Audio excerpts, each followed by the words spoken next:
Welcome to the deep dive. Hmm.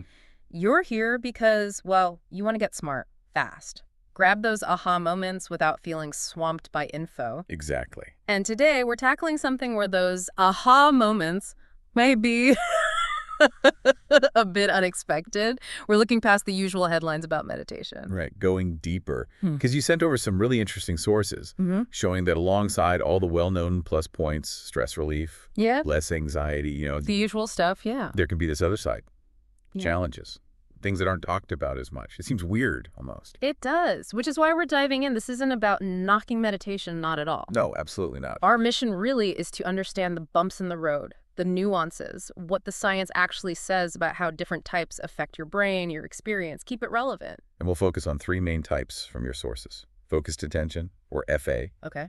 then open monitoring, OM, and loving kindness or compassion meditation, LKC. Got it. Each one's a bit different. And, well, the potential challenges can be different too. Okay, let's jump in then. Focus attention, FA. This is kind of the classic image, right? Pretty much. You zero in on one thing. Your breath is the classic example. And just try to block everything else out. Quiet the mental chatter. That's the goal. Yeah. And your brain, especially when you're starting out, it really kicks certain areas into gear, like the dorsolateral prefrontal cortex. The brain CEO, you called it, for focus. Yeah, something like that. Uh-huh. That gets a workout. Plus the premotor cortex and the dorsal anterior cingulate cortex, think error detection, managing effort. Okay. And what's interesting, for experienced FA folks, there's this increased connection, functional connectivity between the left putamen and the visual cortex. Putamen, learning and motor control. Right. It suggests their brains get really efficient at locking onto that target, even if it's just the feeling of breath. Okay, but here's where it gets tricky, maybe. This intense focus, it sounds good, but could it backfire? Well, that's what some of the research hints at. Your sources mention that very experienced FA meditators might actually end up with a narrower focus compared to OM practitioners. Like tunnel vision. A bit, yeah. So good at focusing on the target. They might miss other things. They mentioned the attentional blink study. Ah, right, where you miss the second target if it comes too soon after the first. Exactly. And FA meditation might make people more prone to that blink, like they're too locked onto the first thing. So maybe less cognitive flexibility, potentially less creativity. Potentially. But it's important to say, another study looking specifically at, like, creative problem solving, it didn't really find evidence for that. Yeah. So jury's still out a bit there. Okay, so maybe not a creativity killer, but perhaps a subtle shift in attention. What about beginners, though? It's hard work, right? Trying to focus. Oh, definitely. It can be super frustrating. People feel like they're failing if their mind wanders. Yeah, I can see that. And that frustration, plus the inward focus you see increased alpha waves, that internal resting state signal, it can actually stir things up.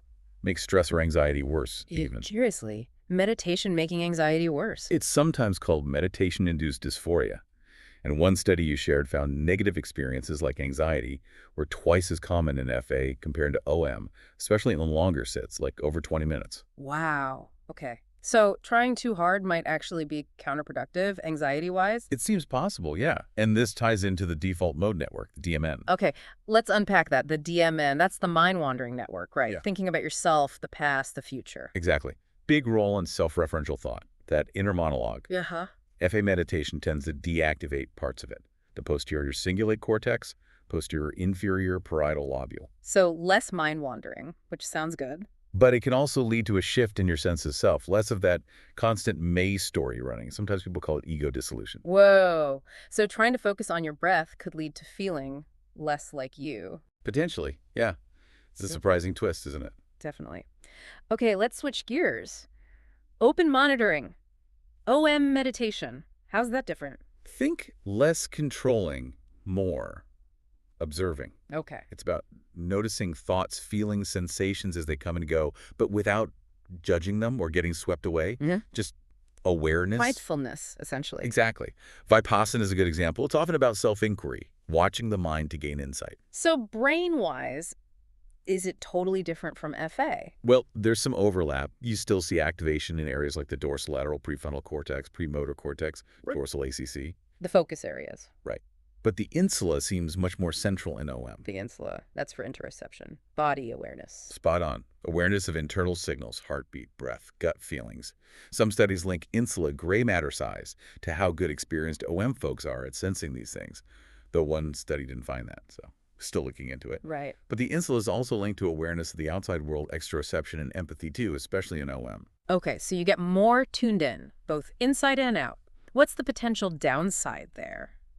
Sounds mostly positive. Well, that increased connection to your inner world, it can bring stuff bubbling up, Like what? difficult thoughts, strong emotions, maybe even old traumatic memories you weren't really conscious of. Okay, I see. That could be rough. Yeah, definitely not the relaxation people might be expecting. Mm. And for people already dealing with mental health issues, it could potentially make anxiety, depression, or PTSD symptoms feel worse. Right. But it's not just about pre-existing conditions. Mm. People without any history can experience anxiety or feelings of unreality, depersonalization, derealization, even odd sensory things, just from the practice itself. Just from observing your mind. Wow. It can be powerful, Huh. especially, in traditions like Vipassana during certain stages of insight. Stages of insight. Yeah, as practitioners start to really experience things like impermanence, how everything changes, or the inherent unsatisfactoriness of clinging, it can be deeply challenging. Like confronting hard truths. Exactly. And that can trigger depression, anxiety, paranoia, even suicidal thoughts in some cases. Some traditions actually have names for these difficult phases, like the knowledges of suffering. Wow. Knowledges of suffering. That sounds intense. It signifies that the path isn't always easy. Gaining insight can be turbulent. Makes sense. And what about the body awareness part? You said noticing sensations. Could that be tricky too? It can be, yeah. Especially if you're prone to anxiety, you might notice your heart beating fast and immediately think panic attack. Right. Misinterpreting signals. But interestingly, experienced meditators seem to get better at understanding these signals with more nuance, less reactivity.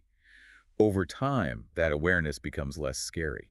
So experience helps manage that heightened sensitivity. You mentioned Vipassana and self-inquiry again, linking to insight. How does that connect to downsides? Well, that deep inquiry, it changes the brain. Long-term Vipassana folks show thicker cortex in areas for attention and body awareness, like the right anterior insula. Which helps regulate emotions eventually. In the long run, yeah. But getting there, those insights into impermanence, unsatisfactoriness, and egolessness, the three universal truths. The core Buddhist ideas. Right. Experiencing those directly, not just intellectually, that can really shake your foundations, feel destabilizing. I'd imagine. Feeling like there's no solid self, everything's fleeting, that could be terrifying. It really can. And back to the insula, again, meditators often show stronger insula activation to unpleasant stuff. So they feel the bad stuff more intensely. Potentially. Combine that with maybe less sensory gating, the brain's filtering mechanism, possibly linked to the thalamus, Uh-huh. and you get this flood of sensory input. Internal, external, everything feels louder, more intense. Some people compare it to psychedelic experiences, that heightened sensitivity. Turning the volume way up on reality. Pretty much. Yeah. Advanced Vipassana practitioners report observing so many sensations per second. Initially, that flood can be overwhelming, maybe mess with emotional regulations, like the usual filters are off. Overwhelming is right. And you mentioned ego dissolution with FA, but it sounds like it might be even more relevant here. It seems so. Research shows reduced connectivity in OM between areas like the striatum and the DMN's posterior cingulate cortex, and other connections involving reward circuits too, like the nucleus accumbens. So less connection between self-related thought and reward. Kind of. That's Less identification with thoughts and experiences, which leads to that feeling of ego dissolution. Sometimes it's desired, spiritually. But sometimes. Sometimes it shows up as depersonalization, derealization, just feeling disconnected and distressed. Existential anxiety. It's usually more gradual than with psychedelics, but still potentially very unsettling. Especially hitting those knowledges of suffering, facing impermanence head-on, feels like a recipe for potential crisis if you're vulnerable. It's a profound shift in understanding reality, and that adaptation isn't always smooth. Okay, that's a lot for FA and OM. What about the third type? Loving kindness and compassion. LKC. This one sounds purely positive. Cultivating warmth, connection, surely no downsides here. Ah, the paradox. Well, there's less research specifically on adverse effects for LKC, but there are hints. Okay, I'm intrigued. Neurobiologically, you see activation in the insula again, and the anterior cingulate cortex ACC, both key for empathy, emotional awareness. So similar brain areas to OM in part. Yeah, meta-analyses show activity in regions for interoception, exteroception, and empathy, especially towards suffering. The insula pops up again. And maybe similar downsides then, because of that overlap. To a degree, maybe, but with its own flavor. For instance, experienced compassion meditators. They show stronger brain responses, insula, ACC, to negative sounds, like someone crying. They feel it more. Seems like it. Plus, increased heart rate, arousal, and more activation in theory of mind circuits. Understanding others' mental states. Right. So they become more sensitive to what others are feeling, even the tough stuff. But how is that a downside in a practice meant to be about positive feelings? That's the twist. This heightened sensitivity, plus maybe higher amygdala activation to emotional sounds. It means you're more reactive, more aware of suffering. The amygdala, the emotion center. Right. So while you're trying to cultivate compassion, that increased sensitivity to pain and distress can actually lead to, well, more distress for yourself, discomfort, anxiety. So leaning into suffering, even with a good intention, could just make you feel worse. It can, paradoxically. One study actually found higher stress levels in an LK meditation group compared to controls. Actively focusing on suffering can be emotionally taxing, maybe overwhelming, if you're not ready. Wow, like opening yourself up to the world's pain, and it's just too much. Could be.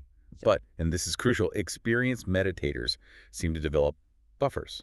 Protective factors. Exactly. More efficient attention and emotion regulation networks in the brain. Better brainwave synchrony, like theta waves. More communication between brain hemispheres. Better inhibitory control. They do better on things like the Stroop task. So they might feel things more strongly initially. But they have better tools to manage those feelings. Enhanced reactivity, coupled with enhanced regulation. Got it. What about beginners with LKC then? What trips them up? Often, it's just hard to genuinely feel kindness or warmth, especially if you're stressed or feeling down to begin with. Yeah, forcing it doesn't work. Right. Leads to frustration. And people with strong negative self-talk, they might really struggle to direct kindness inward. And trying LK when you're already in a bad mood. One study suggested it could actually increase physiological stress signs and lower self-esteem. Whew. So it's not necessarily a quick mood booster if you're starting from a low point. Doesn't always seem to be, no. Might need the right conditions or a gentler start. Okay, so looking across all three, FA, OM, LKC, what are the big takeaways, the common threads? Well, the insula really stands out, doesn't it? Especially for OM and LKC. It seems central to both the enhanced perception and emotion, and the potential destabilizing effects of that heightened awareness. Definitely. And the DMN deactivation seems pretty common too. Yes. Across all three types, that quieting of self-referential thought and the potential link to experiences like depersonalization. And experience level seems absolutely key. Huge factor. Experienced folks have adaptations for better regulation, yes, but they also sometimes report more adverse effects or different types, though they also seem better equipped to handle them, non-reactivity, acceptance. Right. And the difference between FA's narrow focus and OM's broad awareness. Yeah, potential biases towards rigidity versus flexibility, maybe. Although lots of traditions actually blend both approaches, which is probably wise. So what does this mean for research and for people actually meditating? For research, it really screams for better ways to track and report these adverse effects systematically. Standard measures, long-term studies looking at different experience levels. We need to connect the brain changes to both the good and the challenging outcomes. Makes sense. And for practitioners? Education is key. People need to know these challenges can happen, that it's not necessarily them failing. Normalizing it, offering strategies to cope, and being really careful if someone has a psychiatric history, maybe needing guidance. Tailoring the practice. And maybe being clear on why you're meditating. Exactly. Is it just for stress relief, or is it a deeper spiritual path where, frankly, facing some rough stuff might just be part of the journey? Yeah, that's a critical distinction. It's not always sunshine and rainbows, especially on those deeper paths. Precisely. Okay, this has been incredibly insightful, really peeling back the layers. So, the main thing for you, our listener, is meditation. Huge benefits, yes. But it's crucial, really vital to know about the potential bumps, the challenges, the adverse effects, and knowing that these can differ based on the type of practice, your experience level. And understanding those nuances helps you approach it smarter, safer, maybe get more out of it in the long run. So here's something to really chew on. Knowing there's this potential for both amazing growth and real difficulty, how does understanding your own mind, your own reasons for doing this, shape how you approach meditation? Or maybe even other intense things in life that involve deep focus or self-reflection. Good question. Maybe check out some of the research, see how these ideas land for you based on your own experience or just your curiosity about how complex our minds really are. Thanks for diving deep with us.